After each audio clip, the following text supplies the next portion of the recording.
wageni watatu wa Mheshimiwa Sebastian Kapufi mbunge, ambao ni wadau wa maendeleo kutoka Marekani. Wadau wa maendeleo kutoka Marekani, karibuni sana.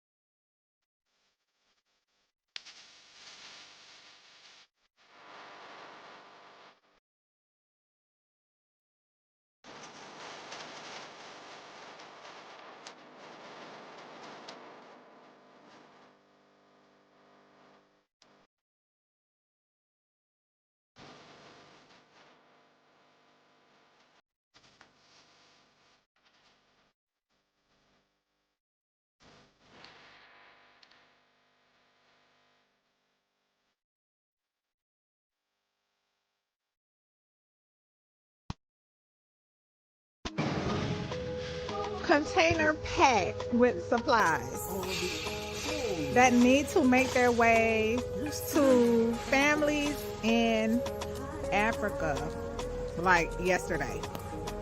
You said this is a 53-foot trailer? This trailer is packed with medical supplies destined to the motherland. We need to help get these out of here.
What were you taught about marriage? Did it have you properly prepared for the journey or desperately frustrated looking for the nearest escape?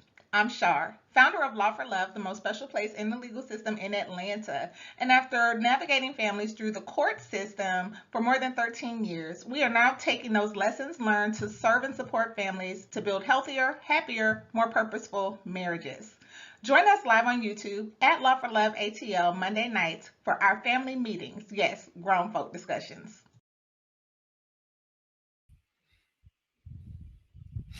Shalom, Salama, Siemi, Shalom. Greetings to all my Israelite brothers and sisters from around the world. Whether you're the bloodline of Abraham, Isaac, and Jacob,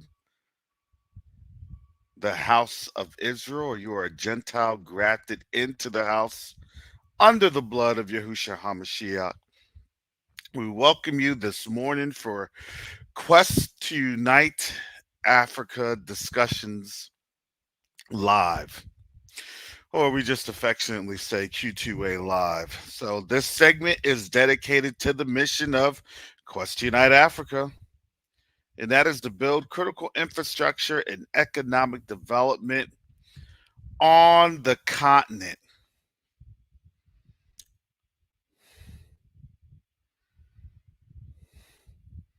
It's a chance to gather, to integrate, to incorporate, to build with our brothers and sisters on the our continental Africans and our diaspora Africans.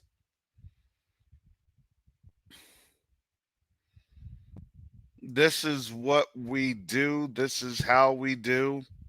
That's the mission that we have, that the Most High has placed on our hearts. And that's the mission that we will continue to move as we see the world kind of spinning at this point.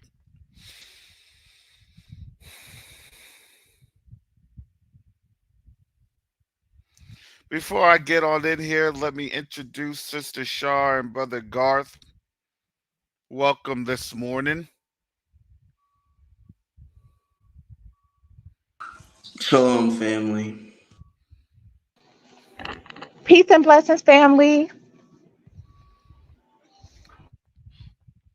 So yeah, let's jump on into this. So we have some organizational updates.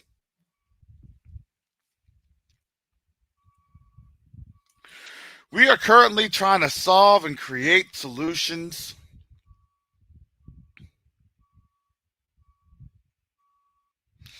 for the medical situations that are in Burkina Faso.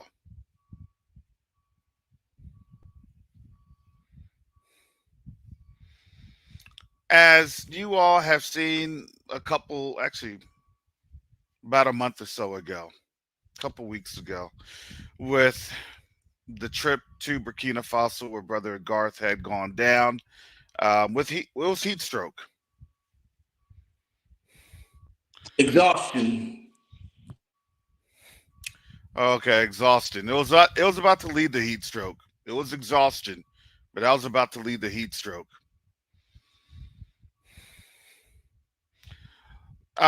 We are working with creating solutions for that. Let's just put it on out there on the table. They need to have the government, or not the government, the people of Burkina Faso. They need to have a new hospital. They need to have a new facility, healthcare facility. And where we went to that campus, it was a pretty sprawling campus, but the problem was the way that it was even designed, the whole concept. And the saddest thing is it was built, they said, in 2015-16 timeframe, and it was just so subpar. They built it wrong. That's the shame of that. When you literally have something built incorrectly for you, there was no central air, there was no conditions to even try to have sterilization. You had no room for seating. It was nothing. It was just really bad. Much worse than anything you would even see in the United States.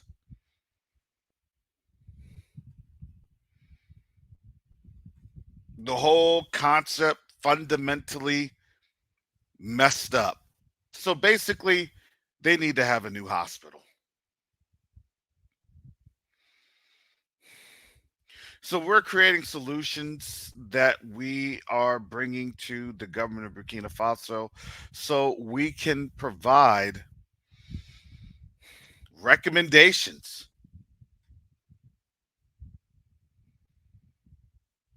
to be able to help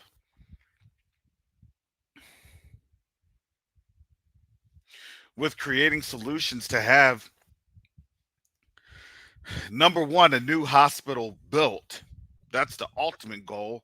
But number two, the ability to have temporary facilities available so that basic medical procedures can be done.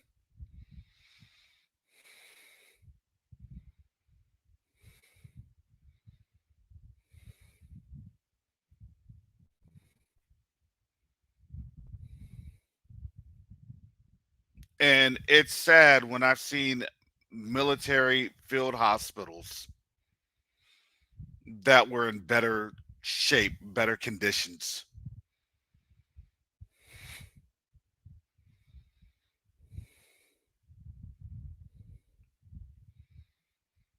So shout out to our medical team. They're getting that together.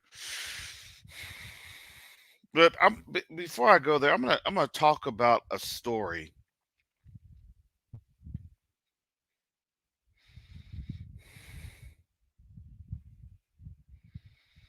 of really what we do in the background. When we talk about solutions, when we're talking about all around solutions, in the background, I can't give you all the details. That's not going to happen. But what I can tell you is what we do to create the strategic partners, what we do to reach on out to members of our community at large. And I say community in terms of the diasporans.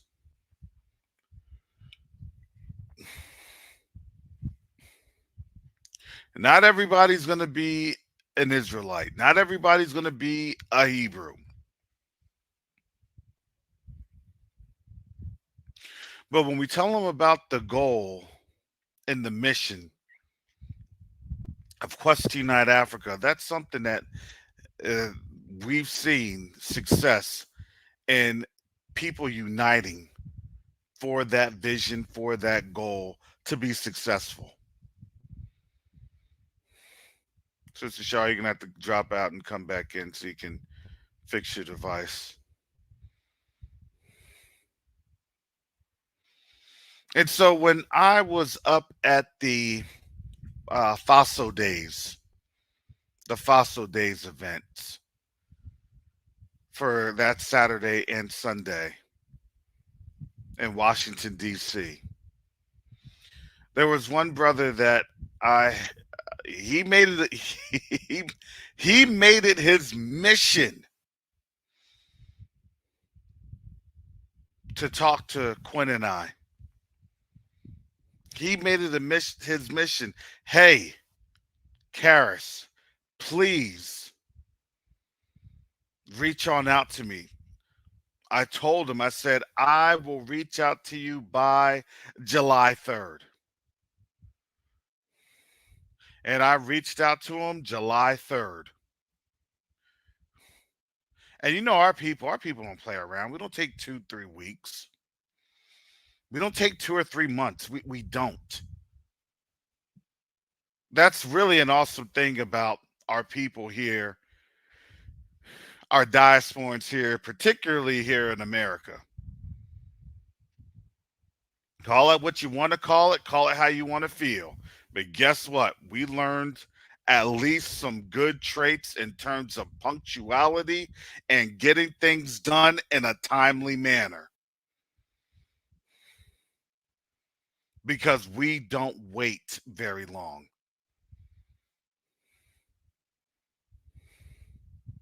Especially when we're trying to enact change that is life changing,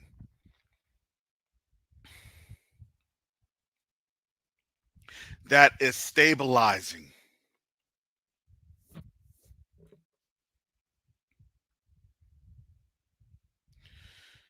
And this brother was saying, hey, I do solar panels.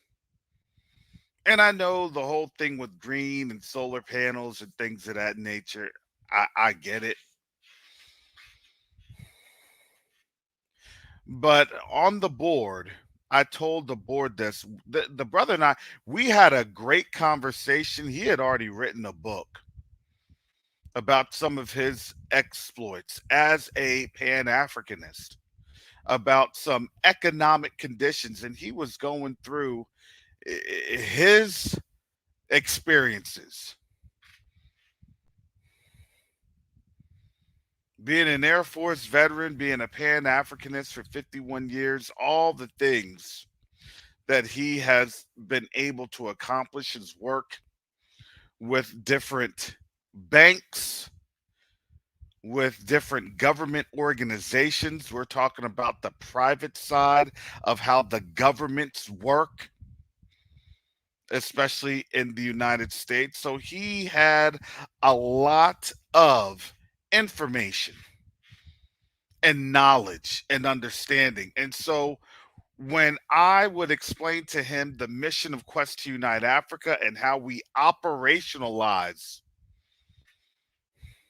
he was able to see the vision there.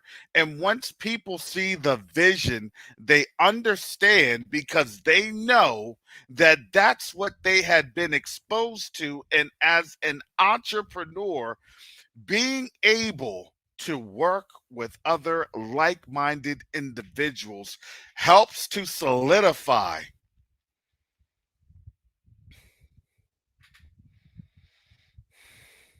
the endeavors of your own business. And now, when I was explaining how we look at that in the enterprise, he realized the group economic dynamics that was being created. Because why? Because there is power in the circulation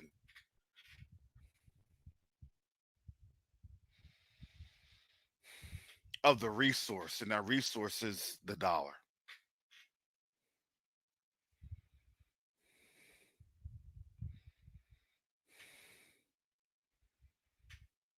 And we know that that resource isn't going to be around forever, but we know what it takes to be able to build on the continent. So then those local resources can then circulate amongst the local population, amongst that regional population, amongst that national population, and then amongst that intra national or allied population center.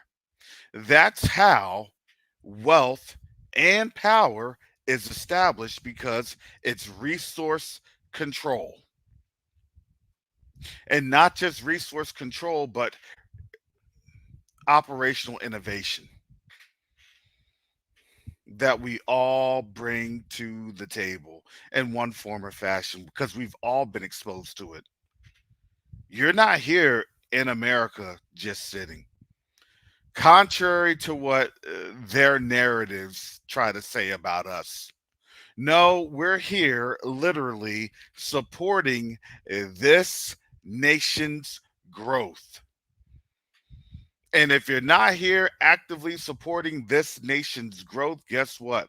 Then you're doing it behind bars, or you're not doing it at all as you get deleted.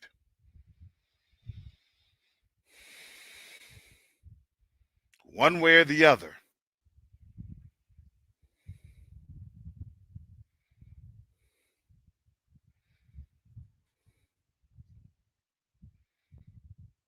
And so, as this brother and I had talked around 70 years of his life,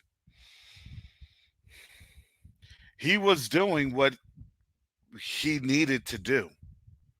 He had factories,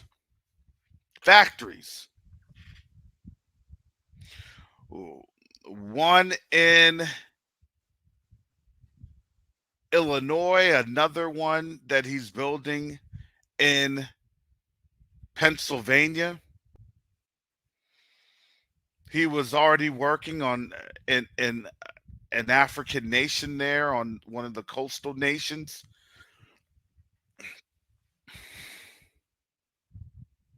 But he wanted to work with us because he saw the vision of the organization and how that empowers our people to be financially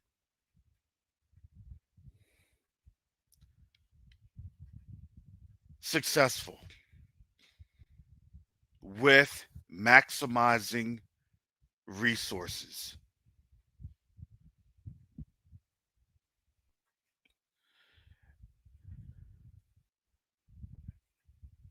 And those resources are our strategic partnerships. One of those partnerships is Nature's Legacy Garden. Nature's Legacy Garden. It's a program where it's a 10-week course, and they train you in horticultural practices.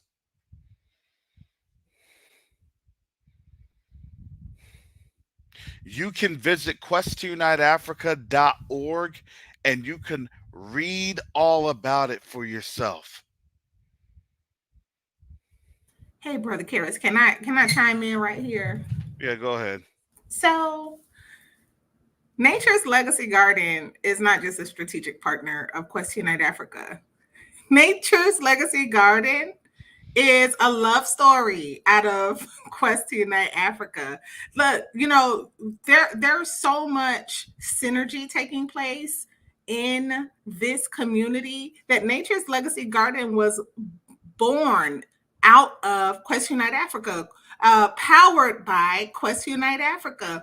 Our family, who are now the co-founders and directors of this organization, this business, they met and they developed and nurtured and brought forth this concept whose bigger vision is about healing the land of Africa. It is absolutely beautiful. One of the co-founders, Sister Ashley Hughes, is an amazing leader in the area of land restoration. Her vision for land restoration and empowering the diaspora as an army of knowledge base to go into the continent, it is so much bigger than just growing food. It's literally healing the land. And the passion and the vision in this sister and in our sister Coco G, her co-founder and partner, who came together to bring this concept to the community, is about equipping our people with the knowledge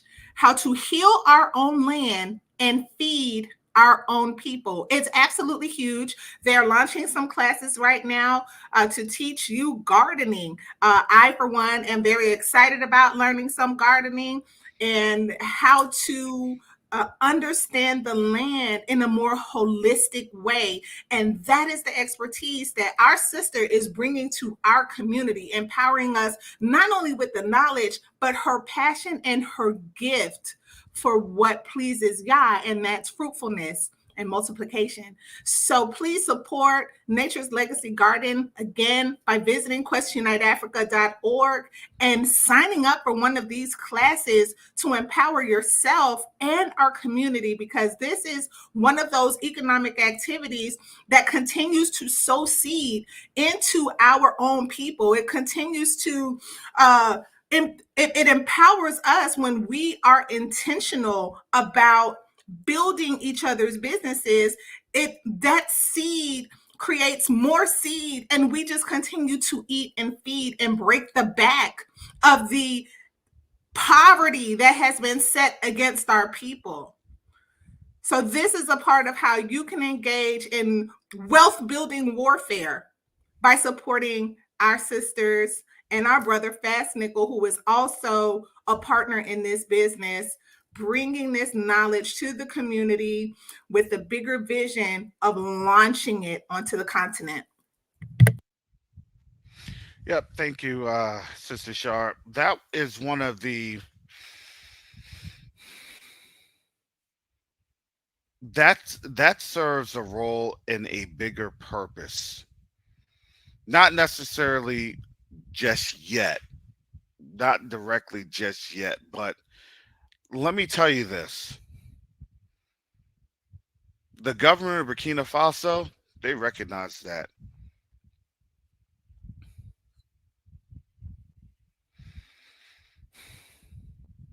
When Garth and I were out in Burkina Faso, it was just Garth and I. And we saw how the government of Burkina Faso, they had in their programming was agriculture. And part of agriculture was land restoration, de-desertification initiatives.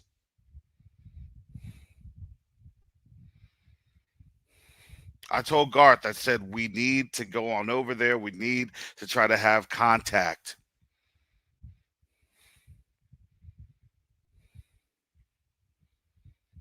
Because that's something that we have the knowledge and space to do.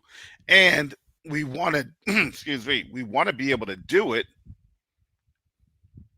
to where our people are the ones, our brothers and sisters there in Burkina Faso are the ones that are able to plant, that are able to restore with the methods, the methodologies, and things of that nature. But one of the things that needs to be done is you need to have water collection. You need to have cisterns built for those water collections. You need to have solar panels to be able to produce the energy to have the pumps so those pumps can then irrigate those water lines. And this is a big process. Not to mention that their livestock was looking pretty famished and not in the best condition as well. Yeah, because if you don't have right the hay and the feed and things of that nature, then your animals are going to suffer too.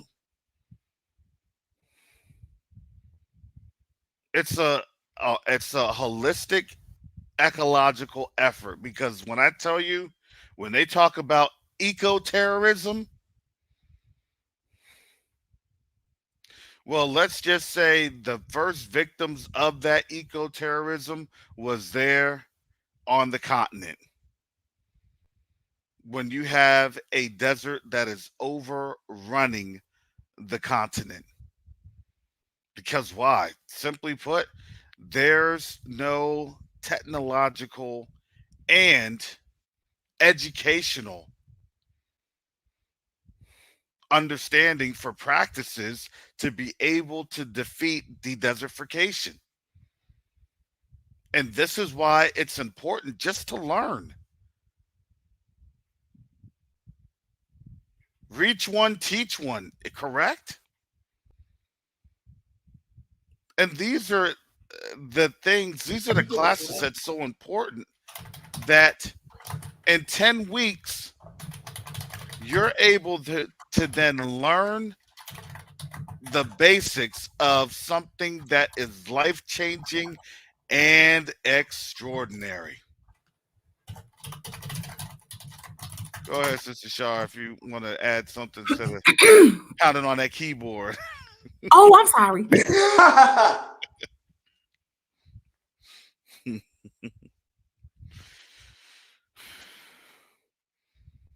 So these are the partnerships that we continue to develop. And it was funny because there were some things that had gone on in the middle of the week with Quest Unite Africa. We had to handle some family business.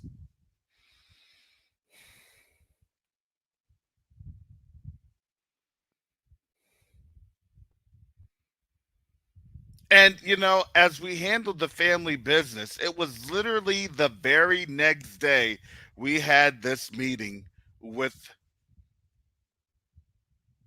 our brother yesterday, Thursday.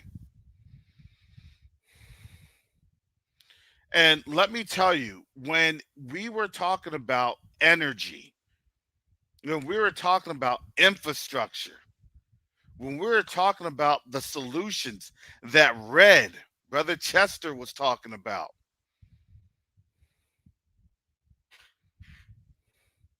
to provide telecommunications and IT solutions, it was all right there.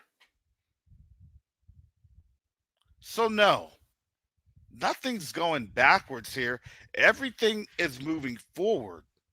It's just the timing of how things move forward is in the Most High's timing. Plain and simple.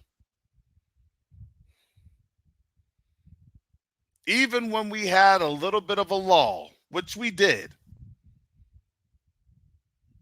in August, September, October, November, December, January, February, and then late March, which we had, the Most High was literally getting us ready for this season that's coming about.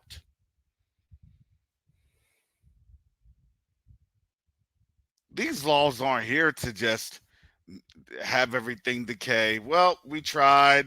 We thank you for your support. It's over. It's just no. It's because the Most High is lining something up. And when he lines things up for us, and we allow him to line things up for us, the doors swing open. And if you're too close to the door when it swings open, it's going to pop you on your nose and your forehead. Just like we went to Burkina Faso 2 months ago, which is crazy to think about. That was that was an example. So it may seem like things are slowing down, but we know one day or in this, it could be in the next hour or next minute, a door's open, and um, hopefully we're ready. We pray that we're ready. But There is a rhythm to war. There is an advancement and a pullback, an advancement and a pullback. The same cycle exists in the markets.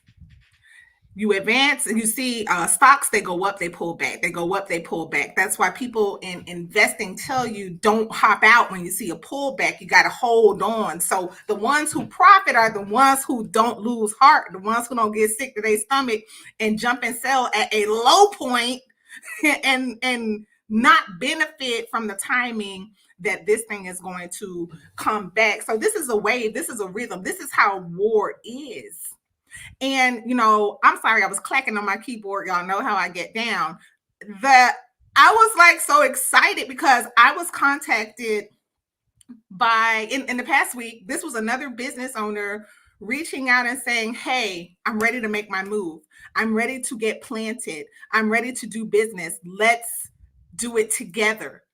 And what the reason why this excites me so much, because Quest Unite Africa has been an expedition, and many of us in our various lanes have been strategically placed to get the information for the benefit of our people so that we can come back and we can strategize together.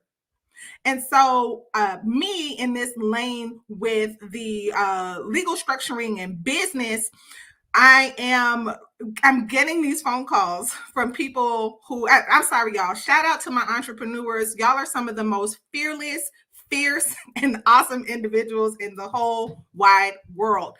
This army of business people, I want you to know that this mission is about you as well, because when we help you get connected with a bigger vision than just, running my business and paying my bills and paying my payroll. No, this is a generation changing mission. I was just like responding to this brother like, hey, I'm ready. And we're in a position because of Quest Unite Africa, because of our work together, to be able to tell people like this who don't know what the landscape is and all of the pitfalls that have been set for our people. We can now protect. We can now provide valuable and valid information where you don't have to go it alone and get got.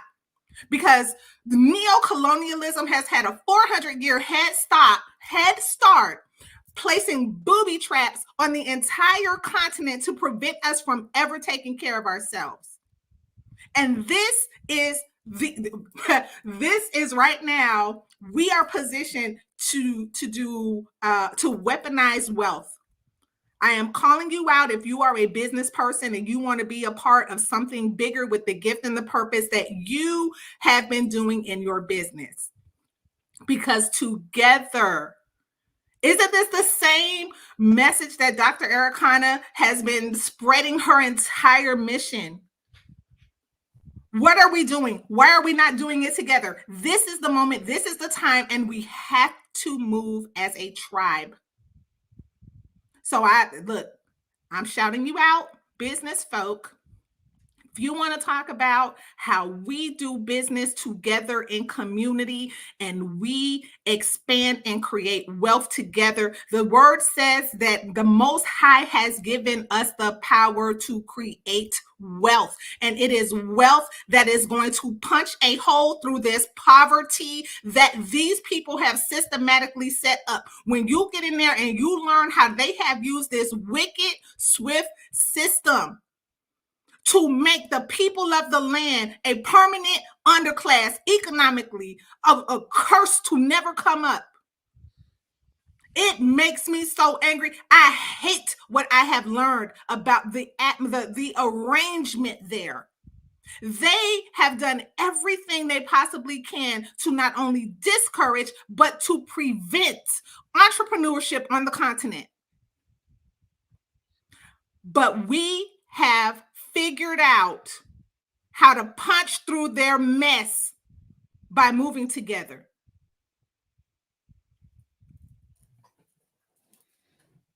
So that's why I was clacking on my keyboard, family.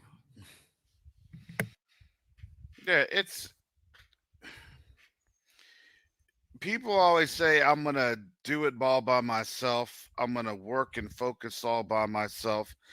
And the problem is, when you understand the dynamics of wealth building, no wealthy person ever says that they did it all by themselves. And if they do, that is a very, very, that's an outlier. Because when you look at the way that central line goes, wealth attracts wealth. And the mindset of a wealthy person attracts another wealthy person, and each invest in one another.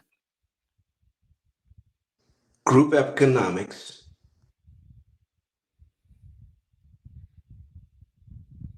Our people always move like this. How did the temple get built? Everybody took, earrings, jewelry, what you had, silver, gold, you had scarlet. Everybody put it together and built the temple together. This is our heritage. This is our legacy. We got poisoned by this place. Oh, when you get 18, you got to get out of my house. You on my own. That is such an evil mindset. Everybody got to have their own and struggle independently. That's how we were conditioned. Then you sit up here and you watch other people who still have community intact in their mindset, in their economy, sharing space with one another and getting everybody money up together. Yeah, y'all gonna get on each other's nerves sometimes, but we family. Mm-hmm. If we don't fight, we got to look. We got to ask ourselves some questions. If we're not fighting sometimes. Yeah, individualism is a lie, and they pushed it on us all while seemingly not practicing individualism, and Mm-hmm. at the same time they're like behind closed doors. They're, oh, we're gonna do this together. We're Because gonna do this because and that. because what is it when you're in any type of a successful job, position, things of that nature? You don't get there just by yourself. You want to know how you get to places? You get to places through networking. Yes. They literally have back in the day. I used to do, these classes when I was married. How to build your wealth, how to build generational wealth, and all this stuff. You hear all the big names, the back in the day folks. How to build your business, Tony Robbins. how to get your business off the ground. All that other stuff. I used to do that. I used to do those old videos. I had a little VHS. Even my mom used to do that. How to be successful, how to try to be an entrepreneur, how to strike out on your own. And the funny thing is, there were key components because even when I was in school, working, and not just in school, it's also military too. They would always say, if you want to enhance your career, you got to network. To me, I would always talk to people. Because here's the thing, I do genuinely care about people. I do genuinely care because it's not the fact that I care for an ulterior motive. I care because, listen, I'm trying to advance the mission of Yahushua HaMashiach. That's it. So, in doing so, I reach out to anyone and everyone that listens. I truly do not care about your skin color. I don't. I never did. Because at the end of the day, salvation is for everyone. That's what the word says. At the end of the day, everyone has to come to the Father. Doesn't matter who you are, doesn't matter what your bloodline is. Well, I'm this bloodline, so I don't need to be. I'm not going to get judged. Where does it say that in the word? And I think we have more of a pressing argument of why we want to do everything Yahusha like and have the mind of Yahusha. But when people talk about the mind of Yahusha, guess what they think? Guess who has the most success in their generational wealth building capacity? It's those that have the mind of what? Yahusha. Because why? Because they're not afraid to talk to other people. They're not afraid to reach on out and just say, hey, how are you doing?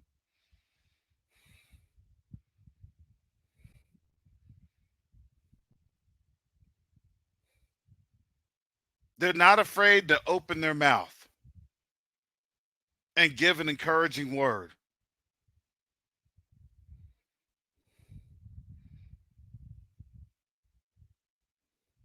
I didn't know how I got to the positions I got to. The only thing I knew was, look, I'm going to serve my Savior. I'm going to serve the King. And in doing so, and in treating others with that same level of respect and compassion, it may not be reciprocated, but who cares? That's between them and the Most High.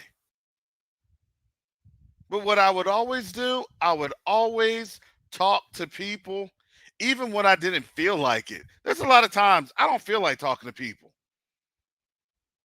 I'm not gonna lie to you. Today I didn't feel like going on. That's why I started at 8:10. I didn't feel like this. Surprise, surprise, Brother Karis is written all over your face. Yeah. I'm dragging. Look, your SPD through is a little draggy, but it's okay. You know what? Yeah, I'm dragging. You know what? You put in a lot of work as a social butterfly, and we anticipated you would be exhausted. Like if you really sit back and you think about that haul that you pulled just last week, like that was like mission. Breaker 19, clear the line. Man, you was no limit soldier last Country Bar 7, this country. I'm on Route 441 right here in the heart of Georgia. Country Bar 447 right here. You was no limit soldier, Brother Karis. Like, look, you should be tired right now. And we ask you to take days off. But I'm not surprised that you're tired. Yeah, we got work to do as a people. I was just really, really giving thanks yesterday when I thought about and reflected on the accomplishment of a bunch of people who met online, never seen each other in person, coming together, establishing a legitimate business, and stepping foot in governmental authority, places of authority.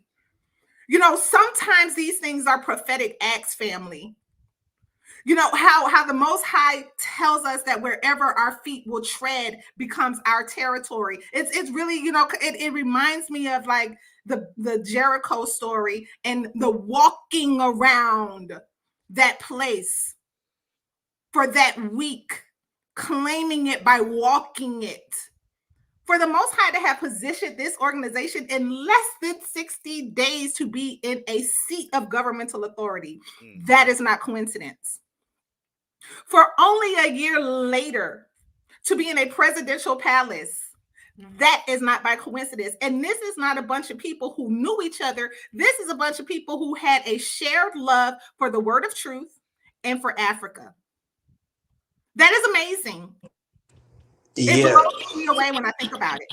Literally met Brother Karis as we were going to Burkina Faso, but it's like I already met him. It was kind of surreal, and even just what was going on in our trip and how things may have seemed like they weren't going our way, and then I just like, no way, that's not gonna happen. We're gonna do everything we came here to do, and then we ended up doing it. Yeah, we built for this. and some days one of us don't have the enthusiasm because we got to heal. But isn't that the same thing you do in a military maneuver, Brother Karis? Mm-hmm. Don't you have like rounds of people that you throw in the heat of the battle while you pull some back to restore and rest? Yeah, it's called an attrition rate, right? Because why? Because your resources are going to burn on out. And as your resources burn on out, you have to have the attrition rate to be able to come through, provide fresh forces so you can hold the ground. And as those forces, it's called it's rest and recovery. You have to. While others are fighting, others are resting. That's just how that goes. So you can still maintain the fight, you can still maintain the push, and the push is to seize territory. And you're absolutely right. This is what happens. Not everybody's going to be a fighter on the front lines. Not everybody's going to be shooting a weapon, firing a trigger, shooting artillery. That's not how the military works. Everybody's capable and they're trained to do that, but there's still a logistics effort that supports the warfighter. There's always different aspects to support the warfighter. You have to talk about the intelligence, what's around you. You got to talk about the logistics. how things moving, how goods move, how people move, the troops move.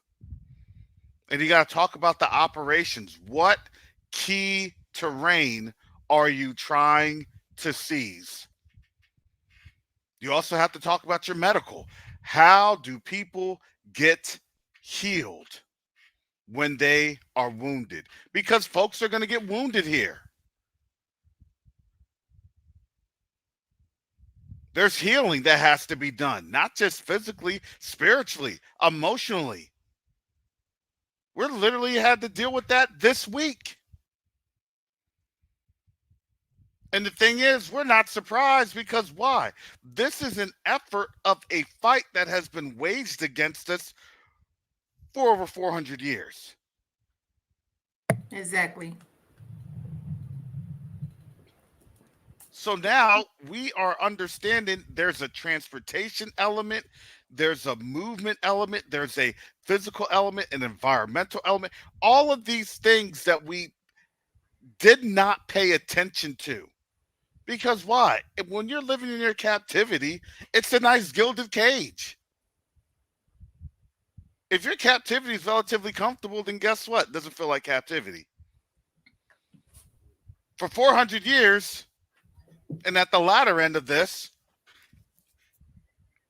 a lot of people are very comfortable in captivity. And we were saying that back in 2018, 2019. Oh, when this captivity is ending and this place gets judged, a lot of people are no longer going to be feeling comfortable. And now you see on their faces, there's a whole lot of discomfort. There's a whole lot of people wiggling around, not feeling very comfortable. If you were to tell somebody right now how comfortable they feel about these upcoming elections for the president in the United States, not many people are comfortable.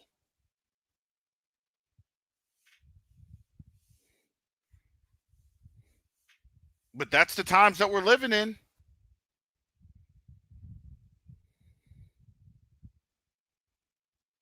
Even talking about Question Night Africa every Friday, people get uncomfortable because why? Because they have to be confronted with something. They have to be confronted with a choice. I kind of have to laugh and giggle about some things that when people say, I know I'm awakened, and when I'm ready to go, when the Most High tells you to go, I'm going to go. I kind of laugh, and I think that for most people that say that, no, they're not.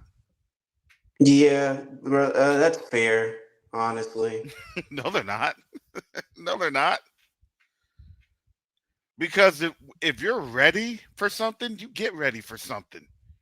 You study for it. You research it. You see what's happening when things go down because they're going to go down. How will I be able to move? What mechanisms are going to be there? It's kind of like the Most High saying, "Oh, you're gonna, go into the promised land. So just don't worry about it." No, Moses and everyone had to get They ready, and prepared. they had to Yes. prune themselves and do all this other stuff so they could be ready to inherit it. Yeah, it wasn't that people were just up. There you go. You got this angel of death that done wiped out the firstborn of everything, and lo and behold, time to move. Now Moses was there for over 2 years. If you read in the Apocrypha, if you read in Jasher,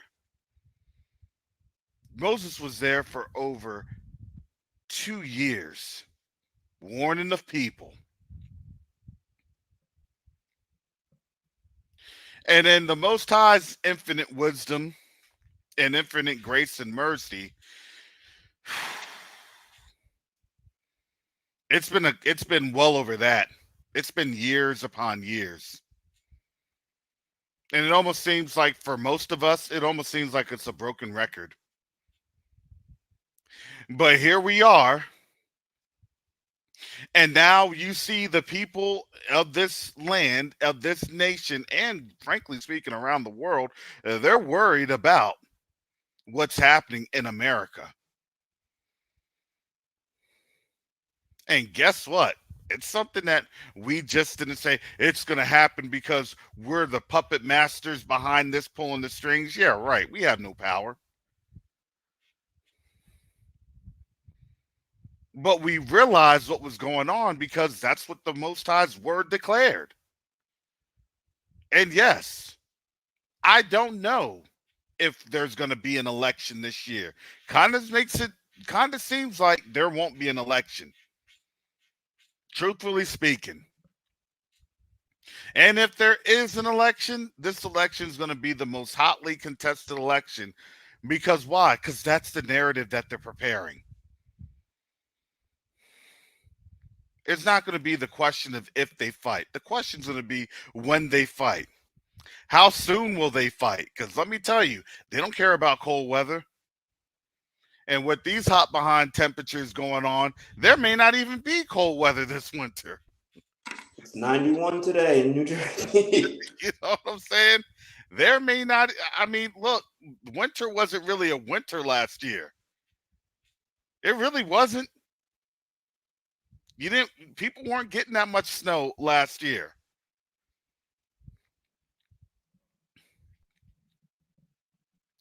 And now everything is unseasonably warm. We just had to see or witness a Category 5 hurricane in the Atlantic. First time that's happened on record, by the way. First time that's happened on record to have a June Category 5 hurricane. I don't know what else to tell you. But all I know is I'm not here trying to convince the masses. I'm not. I'm here to get some work done. I'm here to build with our brothers and sisters on the continent and our brothers and sisters here in the diaspora, which is why community engagement and involvement is an absolute must for this time. To talk to your brothers and sisters, to talk to your family. I don't care what they're going to say. It doesn't matter what they reject. They can't reject what's happening in front of their eyes. Which to me, that's the Most High's timing. You can't reject this smoke because guess what? That smoke is happening. And people are getting very uncomfortable with that smoke happening. And it's not caused from us. It's caused by them. Because now, what's the old adage? When you smell smoke, when you see smoke, you know that there's a fire. You just gonna sit here when everything gets burnt up? I don't know who in their right mind sits in their house when everything gets burnt up. I I've been looking at like I don't watch the politics too closely. It's a waste of time. But the it's such a demonstration of weakness on the international theater. Mm-hmm.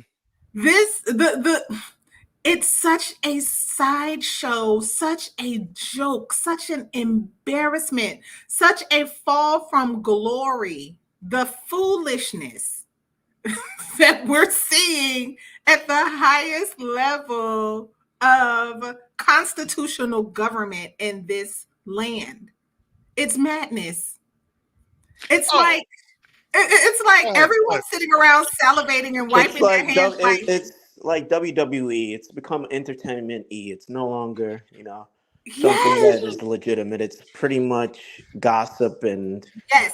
and people are eating it up because us as Americans, they've distracted us with sports and things like that. So now have developed narratives and made polarizing and divisive arguments that really have nothing to do with people's problems as a whole, and then they have those divisive topics.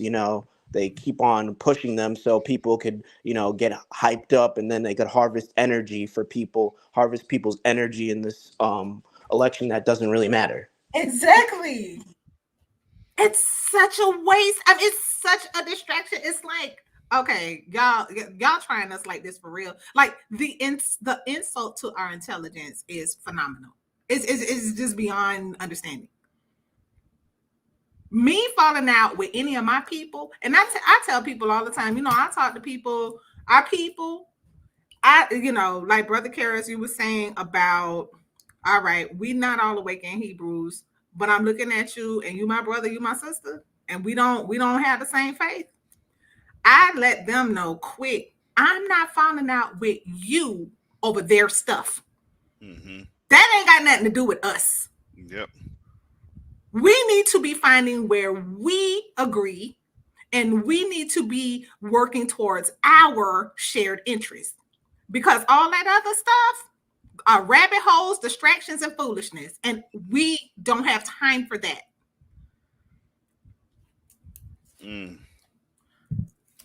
So Sister Shar, a couple months ago, we were discussing the verdict of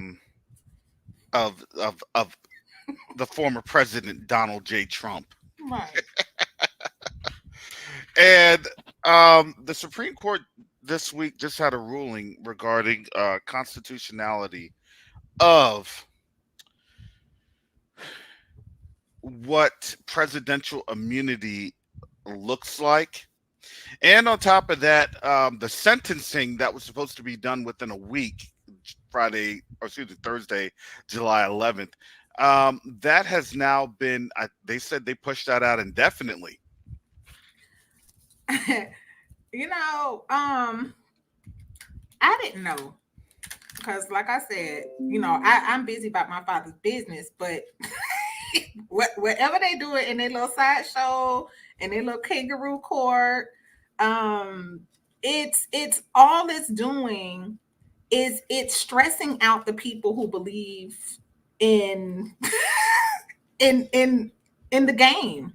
Yeah. The people who actually believe that all of their political posturing is going to make a difference. That's who that's stressing out. Mm-hmm. Whatever is going to happen to Orange Mane, like, look, he got an army of lawyers and plenty of money to keep throwing at the system. The system is designed to work for people who throw money at it. Mm-hmm. Period. Yeah.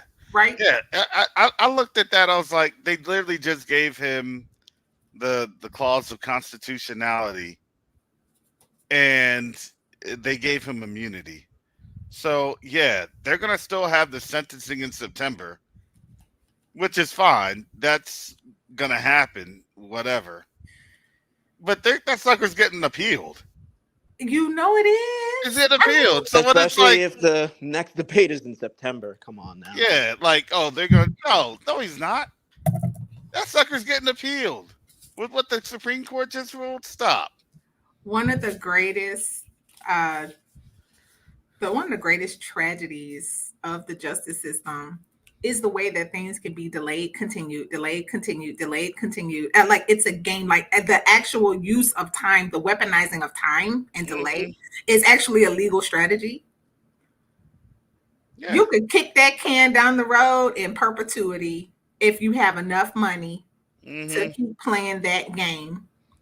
And the closer they keep pushing this matter to the election, the more it's stirring up strife. Yeah. Among the people who are willing to take up arms and do all manner of ignorance, trying to, I don't know what they're trying to do. But whatever they got going on, right? They're all they're doing is raising the strife and tension between the competing factions. Exactly. And that's it. And to me, and you can see it. You see it. It's on their face. It's on their face that, well, how come the system's not working? We've been telling y'all. How come this thing isn't doing what we've designed it to do? No, it's doing what it is designed to do. It's a system of justice for just us and not them. Exactly. That's why always, every chance I get to warn our people, please stay yourself about these people's courts. Please. Those courts are not designed for us. Those courts are meat grinders.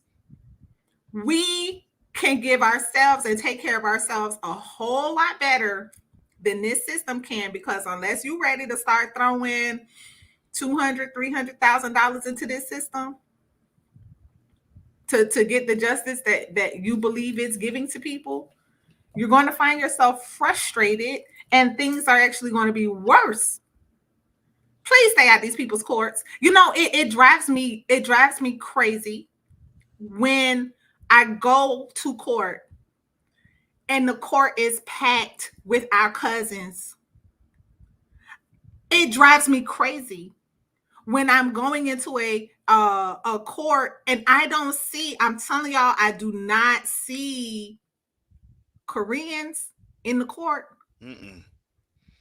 The way our people are stacked up in there, our people and Latinos are stacked up in those courts for the answers and cannot afford to throw the money into it to get the justice that they think the system is supposed to give them. I can't stand it. That court was structured to ensure constitutional slavery. Mm-hmm. That court does its best work keeping Negroes locked up. Mm. Mm. But the funny thing about a cage is it isn't just for one group, because eventually it's going to come for you. For anybody who is not down with the agenda, Yep. it works. It does its best work depriving you of your physical liberty and putting you somewhere with three hots and a cot. I mean, I'm sorry. That's what the system is designed for. All other faith, that thing is an idol. It is a god. It is an altar, and a lot of blood has been shed there. Mm-hmm. And the people who have the mammon to play that game, those are the ones who actually kind of get what they want from it. Yep. Orange Man gonna get what he want from that system because he has the money to play ball. It's a big game of chess. This is a game to these people. Just like you were saying the other day, Karis, like in Sodom and Gomorrah, if you read Apocrypha, the wickedness that they were doing to the people, and they just loved it, and they didn't want to do anything but wickedness. It's just like the system. That's why it's the modern day Sodom and Gomorrah. Just literally have people, fool people, and always have lying by omission. Pretty much, that's what they thrive off of: lying by omission, keeping you ignorant, and then just using it against you. I mean, the Apocrypha said the place was lawless. The Mm. place was lawless. It had an appearance of justice, and it perpetuated lawlessness. Yah hates lawlessness. Mm. Yeah, and I mean, listen, it's about to come due because the lawless the mannerisms that's now being upheld, right? I mean, it is what it is.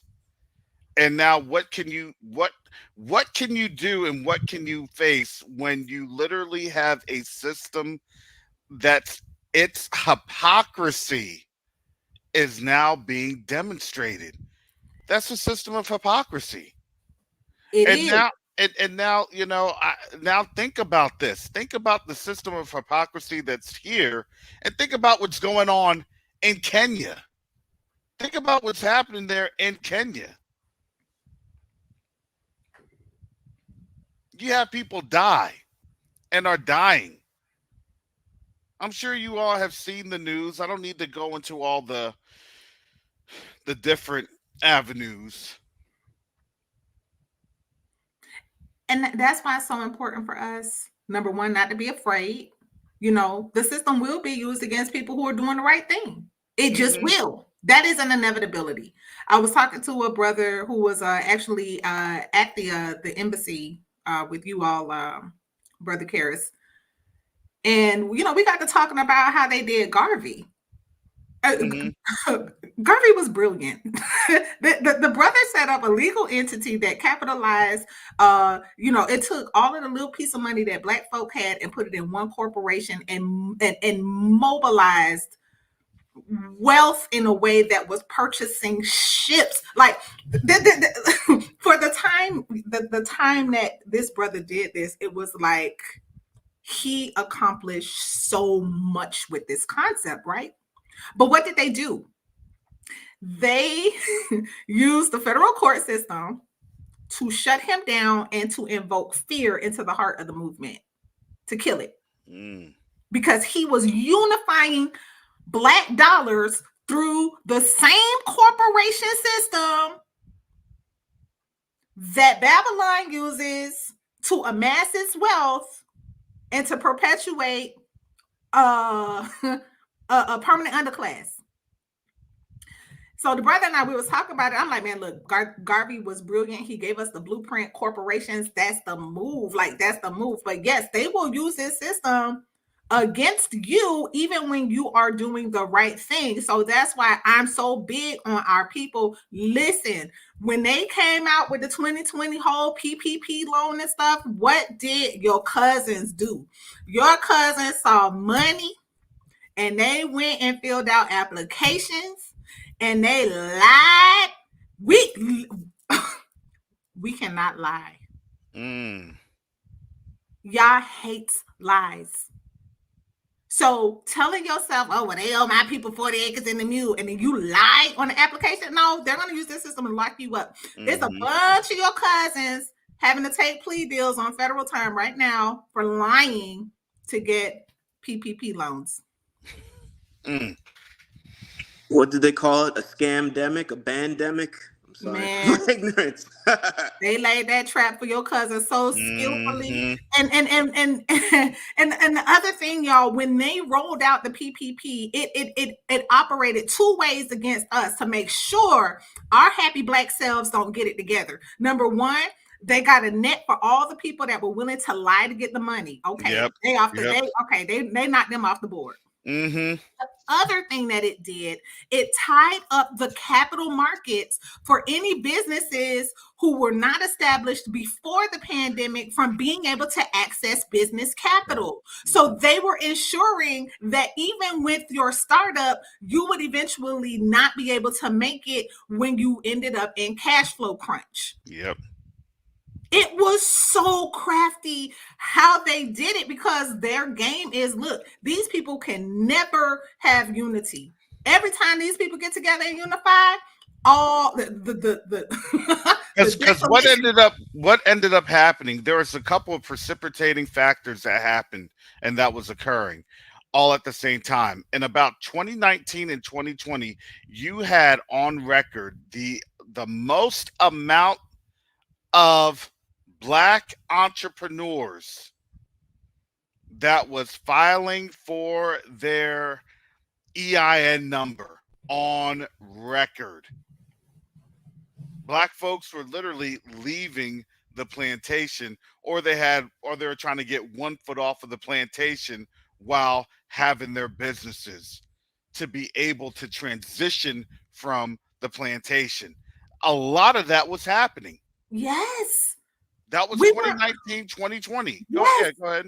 we were leaving plantations and at the same time snatching our kids up out these schools. Yes. And in record number, our kids were being homeschooled Yes. at the very same time. Yes. And all the cookie did was create more balance in the homeschooling because our kids were like, I just rather stay home, do the learning, and then go and do my other activities. Huh. My kids did. My kids have. Yes. So what did they do in their capital market? Before the PPP loan, there were other ways as a small business to go small business administration if you needed a loan to help you with your operating costs, because those first couple of years of business ownership, you're kind of gaining traction and you're finding your way, and that capital is very, very important for navigating changes in cash flow. Money moves cyclically in business, and depending on the business that you're in, you have your seasons where you can expect to have, a higher volume of cash coming in, and then you have the pullback season, like I was talking about, even with the rhythm of war, kind of like forward back, right? So they know that conventionally a new business needs access to that kind of capital. Mm-hmm. Well, they tied it all up in the PPP loans. So as we had the mass exodus of Black folk entering into entrepreneurship, there was a drying up of commercial capital at the same time. Oh, y'all think y'all gonna be independent? I sat here and I witnessed specifically in the area of the trucking industry. In 2019, 2018, 2019, 2020, all of these Black families set up their businesses to buy their own trucks, start their own trucking businesses, begin their own dispatching businesses. I mean, just this boom of Black independence. And now I'm not sure exactly what happened. And a lot of them were setting themselves up to be subcontractors for Amazon. Mm-hmm.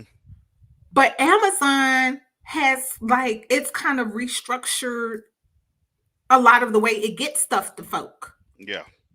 And so we're needing to have more of a long-term look. But I say all of this to say, as we're seeing, okay, it's time for me to go and trust Yah, and I'm going to start my own business. We have to understand that there is an enemy that is always, like, the enemy don't sleep on how it's going to try to keep us from coming up. So when we're able to get together in these spaces, we're able to share notes. We're able to share resources. When we come together, that collectivity provides safety for us. And we have to move like that because our enemy is united against us. What are they called? The Confederacy. Mm-hmm. The Confederacy has its mindset. We cannot allow these people to ever share a name of a nation again. Mm. Mm. And the one thing I've learned here at Quest United Africa, doing business with our people on the continent, all of us, we might not all speak the same language, the same colonizer language, but we all speak the language of we need some money.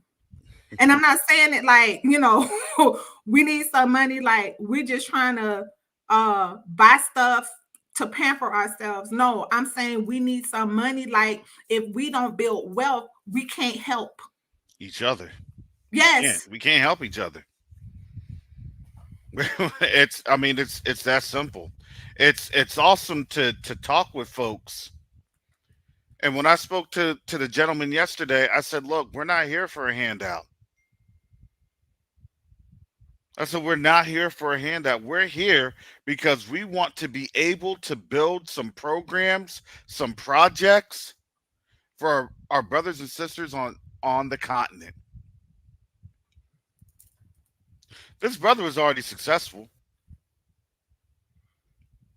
This brother already had everything together. He's already operating here in the United States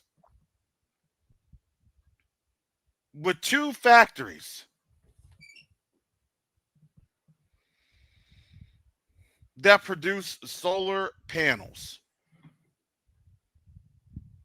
that have the batteries and things of that nature. He's already doing it. It would have been easy to ask, hey, can you, provide a donation and this? No. No, because the real currency is what this brother knows. Yes. See, we're not trying to stack up these raggedy dollars. We know the dollars are done. And whatever the new currency is going to be the new currency. But as for us and our people, when we see that we are literally the gold, that the stuff that's between your two ears, that you know from building up this empire with your sweat, blood, and tears, and the sweat, blood, and tears of your ancestors, when we tap into that wealth, I'm never talking about these people raggedy money. The money is only a tool. Because you know what? When we move containers, guess what's going to happen? Because of the regulatory system and how they have set things up over there, we're going to have to drop, so a nice piece of change called customs. Yeah, That's how that works. Impact requires the power of wealth, currency. I don't care if it's bricks. I don't care if it's USD. I don't care if it's Bitcoin. I don't care what you call the currency. The currency is a tool to punch through this poverty. Yeah. Tell me how much sense it makes for us to be sitting right now. I'm about to get mad. We sitting right now on millions of dollars of equipment and supplies in more than one location. No, it's like 3 or 4 locations. Brother Karras. Tens of millions of dollars. It's not just how much tens sense, of millions of dollars. It's tens of millions of dollars. How much sense does this make? We got the stuff. And these jokers that set up all of these landmines. Yeah. That you have to penetrate with tens of thousands of dollars. Yeah. Hundreds of thousands it's of hundreds dollars. Of thousands. I was gonna say, not tens, just hundreds of thousands of dollars. I'm talking about tens of thousands to get it there. Hundreds of thousands to implement. Yeah, there really is. This ain't no little bitty mission. We got life-saving stuff sitting here. We could go today and put our hands on this stuff. If someone were to cut us a check today for $10 million, we could send at least over 150 containers. Man. Within 6 months. It would transform the whole, look. It would transform West Africa. Yes. All of West Africa would be transformed. All of West Africa. We would be able to do that. If someone had $10 million right now. But actually, if someone had $10 million right now, we could put on the water just today. I'm talking about today alone. On the water. We could put at least 10 containers on the water right now. Easily. And 10 containers will represent what? About 500 million? Am I counting that right? $500 million worth of equipment? Yeah, basically. Yeah. No, it's about 50 million. 50 million? So the thing is this. If somebody cut us a check, you know what? We got $10 million. You're not going to sit up here and tell me black folks don't have $10 million. Today alone, it's Friday, y'all. I'm about to talk about black women today. Today alone, we're going to be packed up in these Korean beauty supply stores, dropping about $50 million today.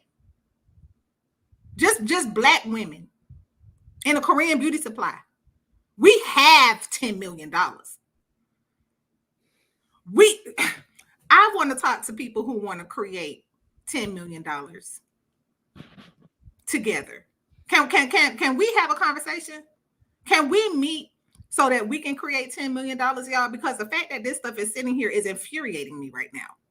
Yeah. And I went to these warehouses. And then our brother Garth is over there in need of medical care, and there's nary air conditioning there. This is no slight on the people of the continent, because we understand the landscape. I'm not slighting our people at all. But when the game has been rigged to have us in frustration, oh no, we have to do something about this.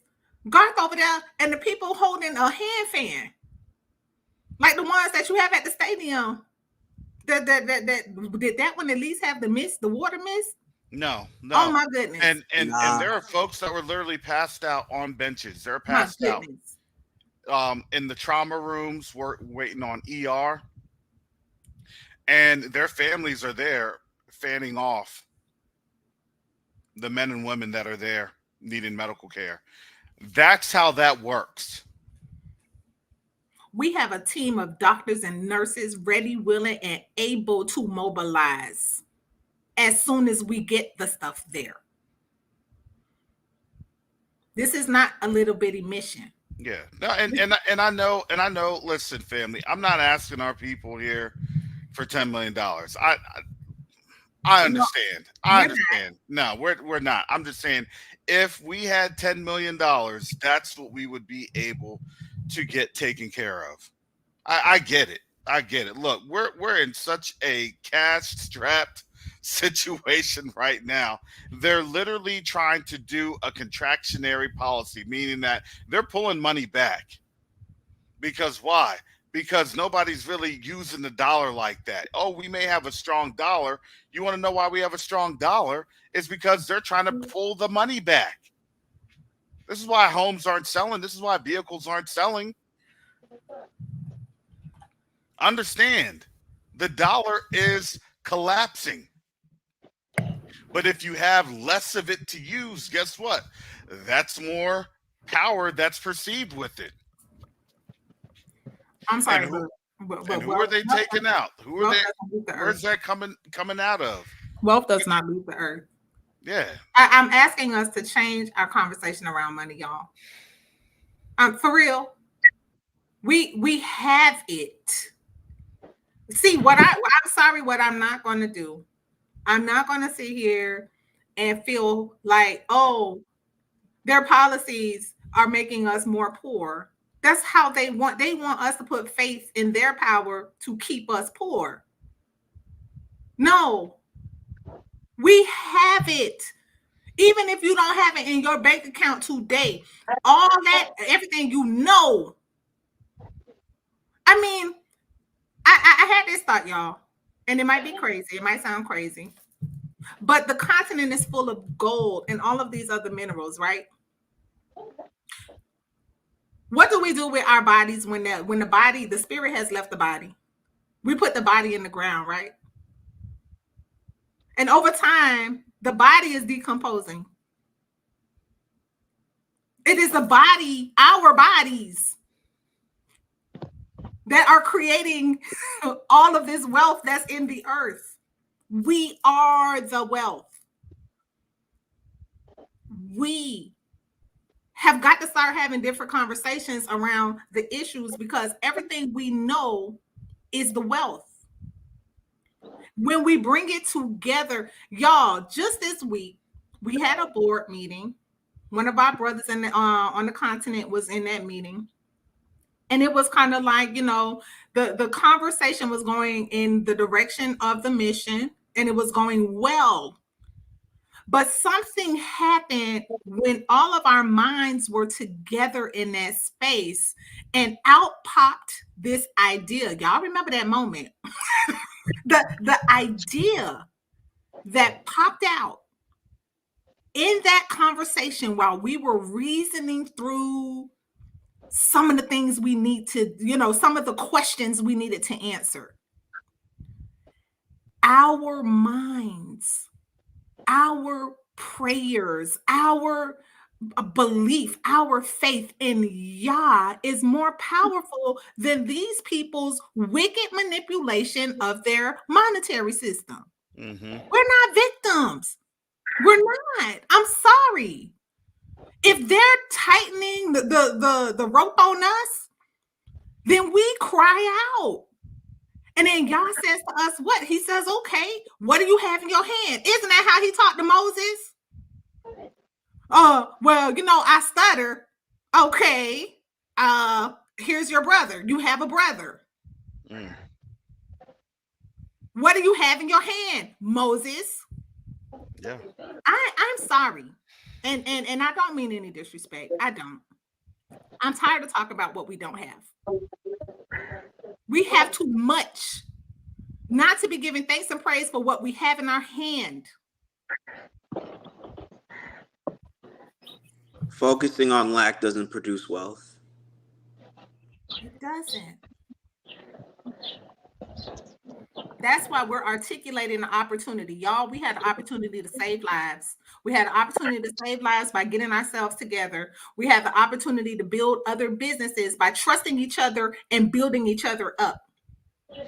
That's why we're here promoting Nature's Legacy Garden today. They are bringing value to this community. Why? Because they have the nerve to perpetuate in their news that all these Black folk live in food deserts.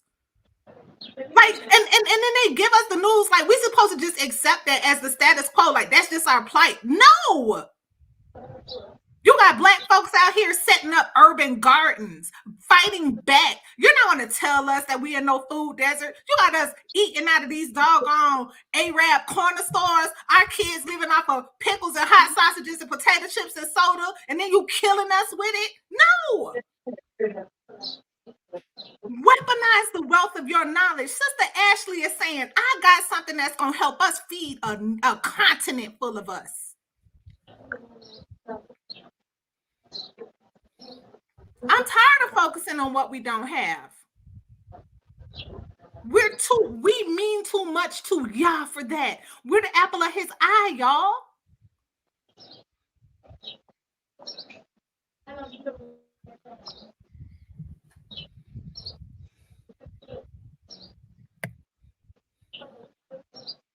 Go ahead, brother. Hallelujah.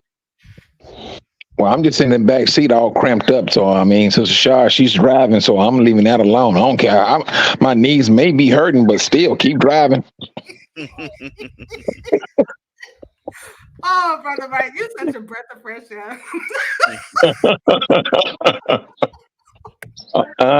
No. I mean, what was it? Sister Chantel, she was on the road. She's speaking truth. Sit back, stay in my lane, and let her go ahead and preach. I mean, when the truth is the truth, you sit back and you let it flow. You just let it flow. And it don't take nobody else to speak. If that person is on that road and that spirit is in that person, let that person continue on. But I do. I mean, yeah, we do leave a lot of money, but it boils, like Sister Shar said, it's that trust. It is that trust it could be a stumbling block for some of us. It's that trusting your brothers. Because Karen said this about a year ago. We got to get used to trusting one another. I mean, because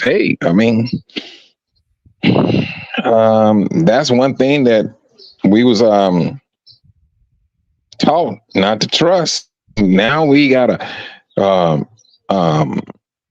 break ourselves from that spiritual captivity and start trusting our brothers. Yeah, and we may run up on one or two that may, go sideways or whatever the situation, but you got to continue to press on.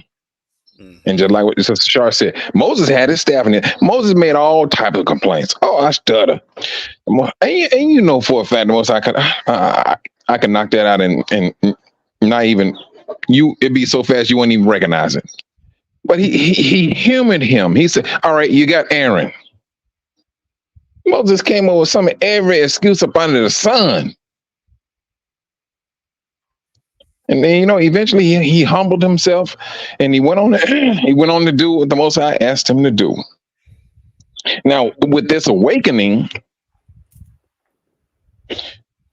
we are in the same position as Moses, the same position. Moses had to learn that, hey, I am the Most High. You trust me. You say you stutter. I can straighten your speech out.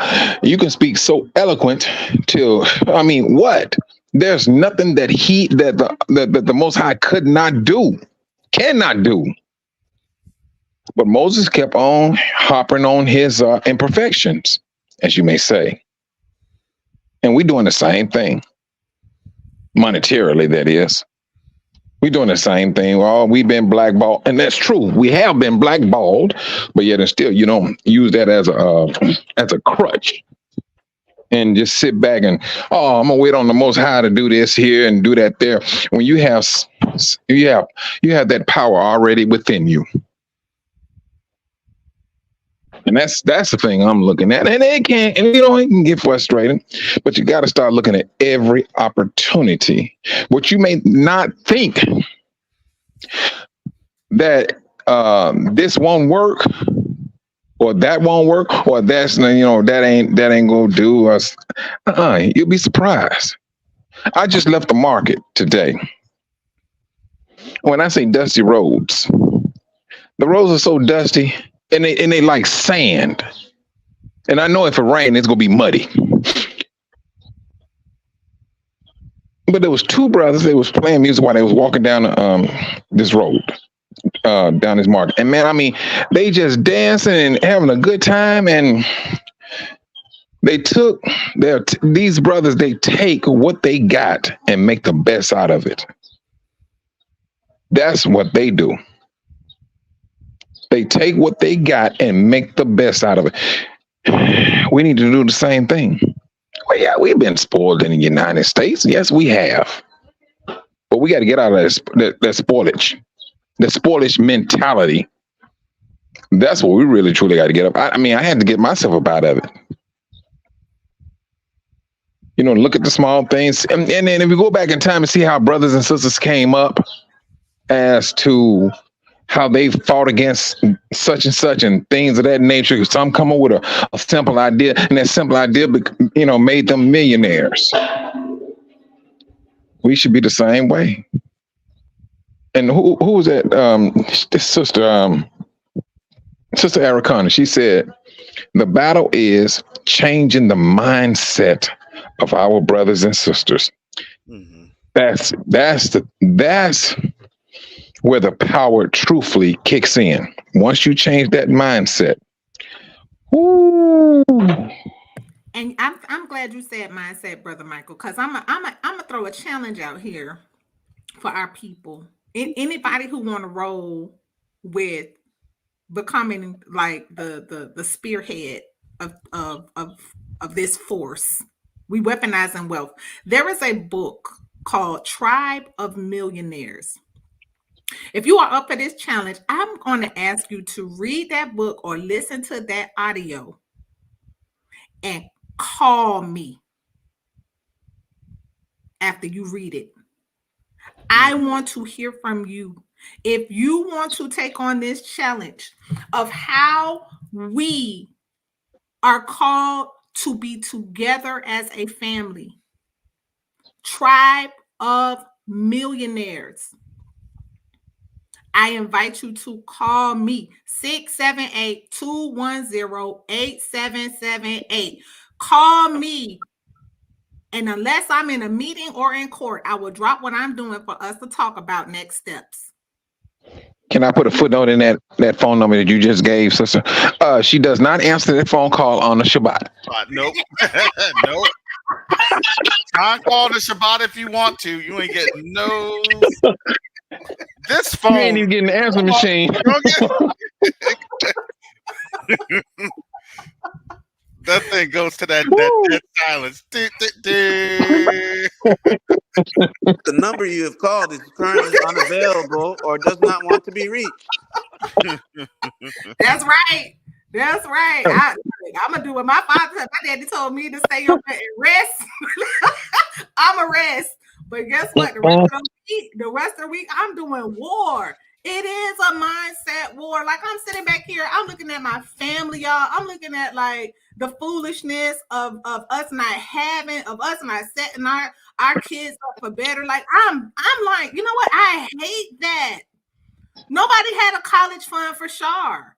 I'm sorry. So the only solution for me was to go into debt, to become a slave to this system in order for me to be qualified according to their. You went out, Sister Shaw. Oh, she went out. All right. They're probably calling right now. They're calling right now. Her connection. Try and call after we're done. We're gonna wrap it up here in a little bit. Call her afterwards. Actually, don't call her till about 2 p.m. Eastern. We need to talk to her with some things today to get stuff together. Now, Sister Shaw, right. I mean, man, we just gotta start looking at any and every opportunity. Because I trust and believe something so small can make a big. Who was this? Some guy came up with this idea when back in the 70s. The windshield wipers, they just went side to side. There was no stages in them. But some dude came up with an idea where he put stages in them where it'll freeze, then go one time. And I think that was back in the 80s. But he had to end up suing one of the car factories or something because they call themselves trying to steal it. But he came up with it. But it was so simple. And you don't have a car that does not have that device in a car. All cars have that little small device, but it made that man millions. Oh yeah, it's the simplest things. Even as Mike, myself, the board, we have come up with some outstanding, fantastic ideas, and they are just really the simplest things that. It's just a sharp in the chat. If you could put your no, she back on. She back on. She back on. And she back on. What they do in basketball to slow down the momentum when the other team, you got to foul. I got fouled, y'all. Yeah. You two done fouled you. They were like, who is this? They was like, who is this here? On the getting everybody all riled up. They had a flagrant. They got a flagrant foul. They got ejected. She got a technical ejected. Sister Shaw was on the fast break. No one could catch up with her, so they just fouled her from behind. They done wiped her out. Yeah, that's what they did. They wrong for that. Y'all, I was saying, why do we equate the culture war? Why do we equate an ethnic group of white with wealth and the ethnic group of black with poor, unless you talk about Boule? Right? It's like, so that tells me that there's like a big problem here because us having an immediate association between people that look like us and we don't have no money, like no. This is no. And so what they've done with access to credit, they've given us the ability to live above our means and feel comfortable enough not to change our condition.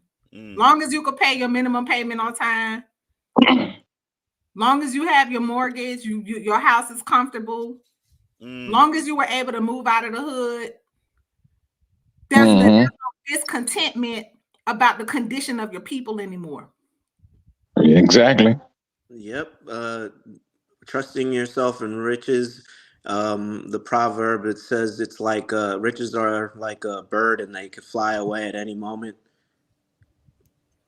But now you know what? You're right. But I mean, if you go back into the 90s, what was the rappers talking about? You got to get yours. I got mine. You got to get yours. You see what I'm saying? Yes. And that mentality is stuck in the head. I hate that mentality. Do you know, I was once back in the day, y'all, I was a substitute teacher down in Broward County, Florida. And I was assigned at the Juvenile Detention Center in Fort Lauderdale. And I had a classroom full of young men who were being bad and they got themselves locked up. Right? It happens. The corrections officer who was assigned to my classroom had me so angry because he kept saying to the boys, I got mine, you need to get yours. Yeah. These boys were crying out for something other than I got mine, you need to get yours. And there was this aggressive response to their crying out for that fathering. And he just, like, I'm good. No, you're not good. If our kids ain't good, we not good. He better forget he's going to get older. Exactly. Yeah, and there's going to be those kids that going to come slap him across the head when he can't do for himself. Exactly. Yeah, that's the mentality. Long range thinking, it has to be a necessity with all of us. Very long range thinking. Yes. Well, I'm sorry. Let me go ahead because I gotta wrap this on up because I gotta. All right, but you know what, Karis, Sister Shaw, they was saying in the chat they was looking for your number and they was looking for the name or the link for that book that you was talking about. It was asking for you to post it. And don't be giving them don't try and shove that off on the Q2UA thing. You open that up with your own personal cell phone. Now everybody's calling you. Let me tell you something. It's an elite force of wealth creators that's listening to this challenge. You know who you are. Holla at me. I'm dropping the book and my phone number because it's a certain kind of mindset, a certain type of determination, a certain kind of grit, a certain type of stubbornness. That was the reason why our people needed to be stubborn, so that we would refuse to be squashed. We will not be defeated. So if you take on this challenge, call me. If my staff tells you that I'm unavailable, leave me a message. We will set up a meeting. We need to talk. Call me.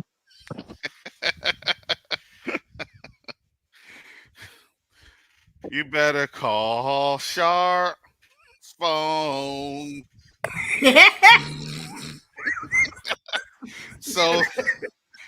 So she won't be a millionaire. That's alone. Call Sharp. Call Sharp.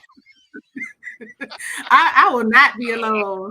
But look, here's the warning. If you call me though, and Brother Garth, Brother Michael, and Brother Karis can tell you, I am aggravating. I am aggravating. Yeah, in a good way. She'll put you past your comfort zone, and that's a good thing. We all have to get pushed past the comfort zone. I always fight back. Y'all don't like me. I fight back. I be giving those intellectual pushback. I'm like, so think about this. Think about, in my doctoral exegesis of expounding and pontificating on the proliferations of matriculations. The filibuster of the matriculation of the massage nation. She would say, so she'd say, Brother Karis, what are you afraid of? And I would say, I really don't know, but it really makes me feel uncomfortable. Brother Garth, why haven't you done that thing? What's wrong? What are you doing? What's on your mind? Yeah, y'all go ahead, mess with Sister Shaw now. Sister Shaw, you see how he marking you now? That's how you and Karis did me. Listen. When Sister Shaw was able to decipher Mike's grunts, that was like the revelatory factor right there. It's like, see, when Mike has the long grunt with the pause with another long grunt, that's something. She has a grunt chart. I thought we was making fun of Sister Shaw. Now you spent it. You spent it all the way from her, brought her back on your team. Mike's grunt like Morse code. It's like It's like that's Oh, SOS. That's SOS. yeah, brother Mike was feeling vindicated because we were on the road this week with brother Mike.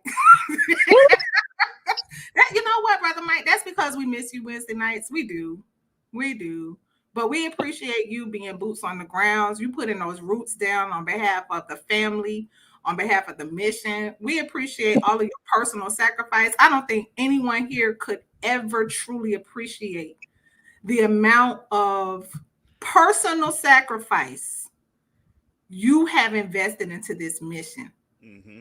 And we mess with you and we take jabs at you, but we cannot understate your value and your importance to this mission. We appreciate you so much. Thank you for doing so much for this mission. Yes. And next week we're gonna focus on rooted in Hebrew as part of our strategic partnership updates, because there are many organizations that have reached on out to some organizations. We have to vet. That's just how that goes. We vet a lot of things. I'd like to apologize for last week, June 30th. We were supposed to have a Tanzanian Mhm. official for the Tanzanian town hall. Um, it had to be pushed back on out because one of our people that was a contact, she was suffering through a personal loss. And so with that, that's life. Things happen. So, we want to make sure that people understand that because of the way that the loss had happened, and it tells you why the need for road work, the need for infrastructure Ooh. road is so Oh. important. We don't have to think about that as we're driving. I certainly don't have to think about potholes or roads being washed out or things that's literally impassable. You want to know what happens? The police will show up. They'll bring out their cones, they'll bring out their flares, and they will have a construction crew on that. They don't care. They'll shut down traffic and they'll get that road fixed. Last week Mm-hmm. I was driving back home to Tampa. I was about where I was at, Madison. Ooh, I must have been about 5 miles outside of Madison. They shut that sucker down. They shut it down. They only had one lane of traffic for like 5 miles. They shut that road down because they didn't play. They don't play with that. They're No, not. they don't. They don't play with roads here. Especially And I, living on New Jersey, yeah, Garden State Parkway and the yeah. Turnpike. They'll shut that road. Listen, they shut that road down. Not only was I hurt, I was tired. I was also sick. I was like, I'm just getting started. I got 5.5 more hours. I'm looking at the time, and I'm sitting in that traffic for about. There was a good 35 minutes in the middle of nowhere, no type of signal, nothing, and I'm sitting there. But guess what? They were not playing with that road. They were not playing with getting that stuff together. But out in those countries, when this brother had lost his life in the most Mm-hmm. horrible way, Horrific. it was horrific. Mm. Yes. We can't even tell you it. It's literally that. It's that messed up. That Karis, you know how the roads are. You was in the front seat with that oh brother when we was yeah, driving back. yeah, And they said, hey, and that could have woo, been me. man. We're talking about it was one of the worst ways to go on out, and this person was in a Pajaji. One of the Mm. worst ways. And let me tell you, the funeral was not open casket. Mm-hmm. to put it in that manner. So imagine your friend that you've been interacting with, and that's why, look, we got to pray for our brothers and sisters on the continent. We got to pray for them. Look, this is a culture, it's a mindset that's prevalent to where they're accepting things like this. Because why? Because they get taught that there's nothing else. Instead of being taught the correct thing of, no, you have to understand what it is that these countries do, because they won't accept the conditions that you all are living in. They would absolutely refuse to accept the conditions that you all are made to live in. Absolutely not. Remember, Mike, when we went to the Hyatt Regency, the Oh Hyatt yes, yes, yes, Hotel, yes. and guess what? Uh-huh. That was the West. That was the West in Dar es Salaam. And guess Yep. what they did? They ensured that they had a control on the local populace from accessing those bars, those nightclubs, those lounges.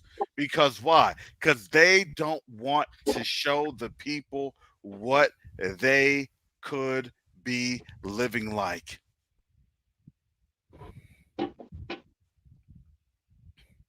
And it was a shame too. We're looking at the cost and like, yeah, it's a little steep. It's the cost that you would literally have here in the United States.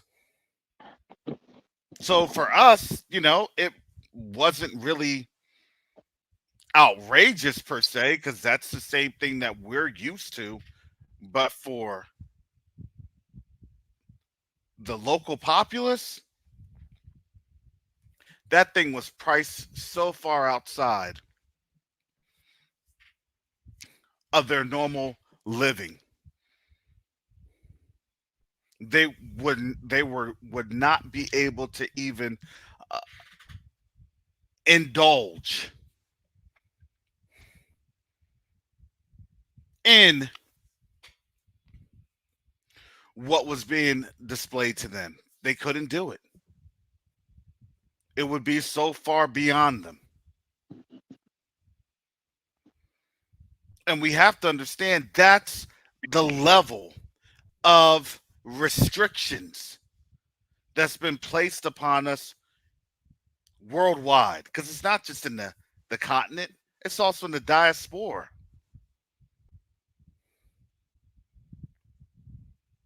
So what do we do? How do we change it? Well, we got to talk about it, and we have to have a plan to come together to talk about what we are doing right now.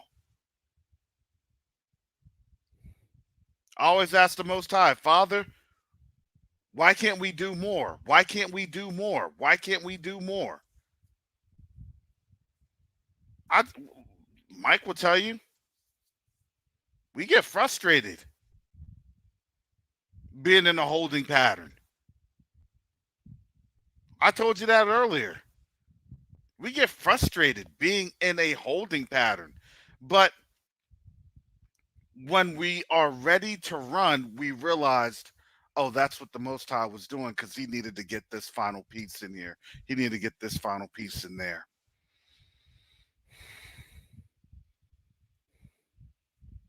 So, family, that's why I say it's vital that you pray for Quest to Unite Africa. You have to pray for the organization.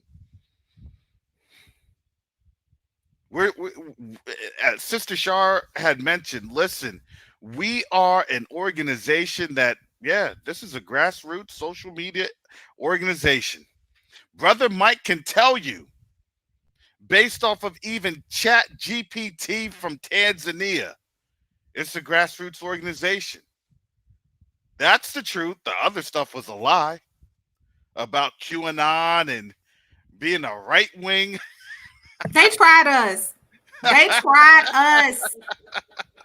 Like we minded our own business and they are coming for us even on Chat GPT. The Like, robot is coming for us. I told Mike, I right? said when he did his personality test, they done built the T2000. Dun, dun, dun, dun, dun. They tried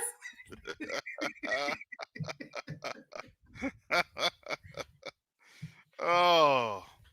So family, with that, any final comments? Shalom, everyone, and enjoy your Shabbat. All right, thank you, brother Garth. Sister Shar, any more wealth building advice? This is the millionaire in waiting. So let me tell you something. My chats are sitting up here like blanked out, right? Where I dropped the name of the book and I dropped my phone number, but it's right here in my chat bubble. Look, I will not be defeated. Yasharel will not be defeated. Yah will not be defeated. Well, our people are creative. We're going to find a way. I thank Yah for his goodness and his kindness for our people. I thank Yah for always looking and being concerned about the things that concern us. I thank Yah for this space called Quest to Unite Africa, where he has gathered his people to love on one another and to heal with one another. I bless Yah for those things that we have accomplished together as a tribe on our 1.0 version of the expedition. I bless Yah for continuing to open doors as he has and as he will continue to do. I am so thankful and grateful to him for all of his goodness towards his people and all of his, oh my, his awesomeness, y'all. I am thankful that right now the glory of his name is returning upon the earth, and the kings of this earth will bend the knee in awe of his awesome might and power, because all we're doing is showing up and saying yes so that he can do what he has already purposed to do through his people. I thank him for each and every soul represented here on this live. I thank him for you and for the seed of purpose and destiny that he has placed inside of you. I thank you that you shall accomplish your mission. You shall not faint. And in due season, you shall reap the harvest of his goodness. I thank Yah that a generation will be impacted by the courage and the sacrifice of each and every one who has said yes to his call. I thank Yah for the strategic partnerships that are in the works, and that our people will love each other in the truth, as we have been preordained and destined to do. Bless each and every one of you.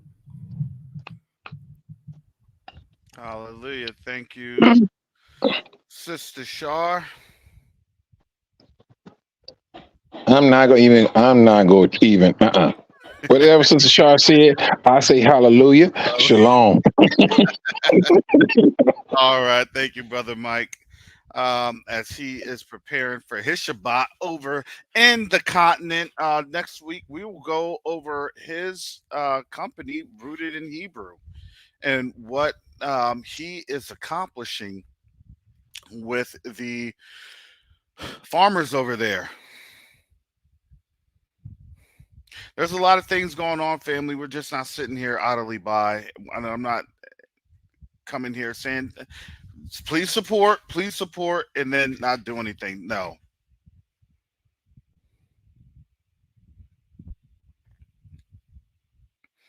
We have actually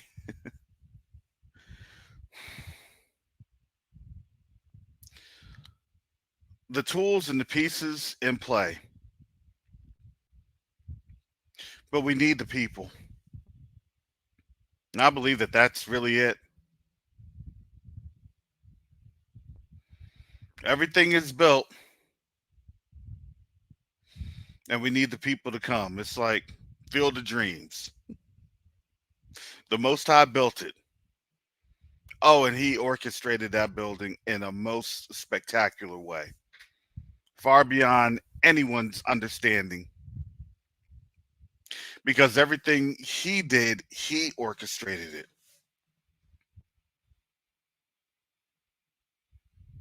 So now in this season, as we get to walk through this to be able to build the relationship on the continent, I don't care what's happening here in the United States, it doesn't matter.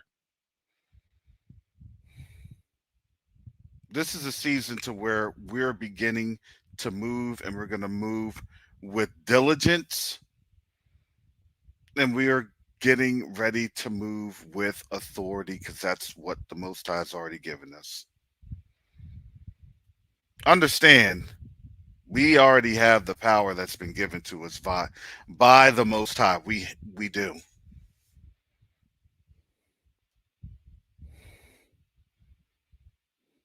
So I would ask each and every one of you, if you haven't yet signed up to be a volunteer, please do so. We will be having our monthly updates, and that's due to the fact that there's too much stuff going on. We're going to be doing our monthly updates. This Sunday will be the monthly update.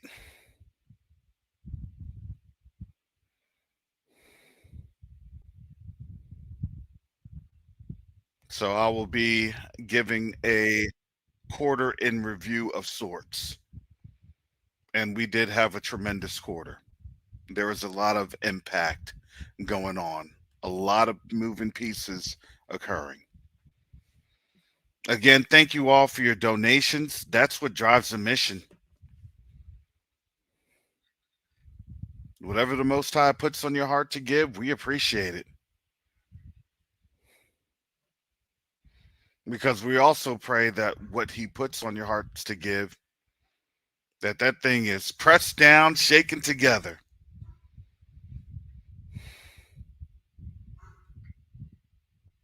and that he provides more than what is given. And we've had so many testimonies of that, where you're planting. This is seed.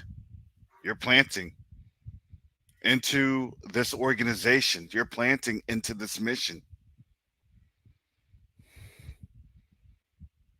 The roots have sprouted, or the roots are going. We're pushing up out the soil, and now we're just waiting now for the fruit.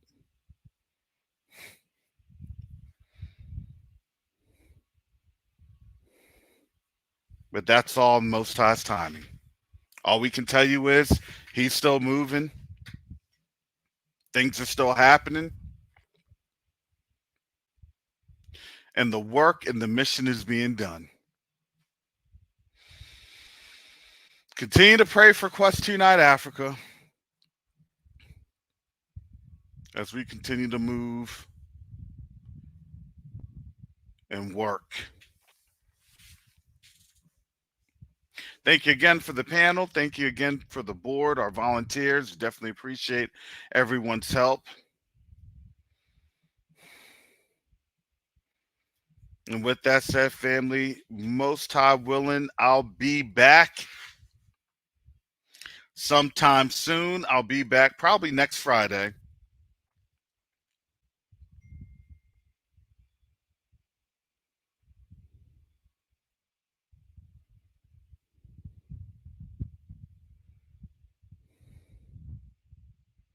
Because I will be out from the 8th through the 11th. So I'll be out next Friday. Until next Friday. If you have a problem with me being out, you're going to have to talk to my boss.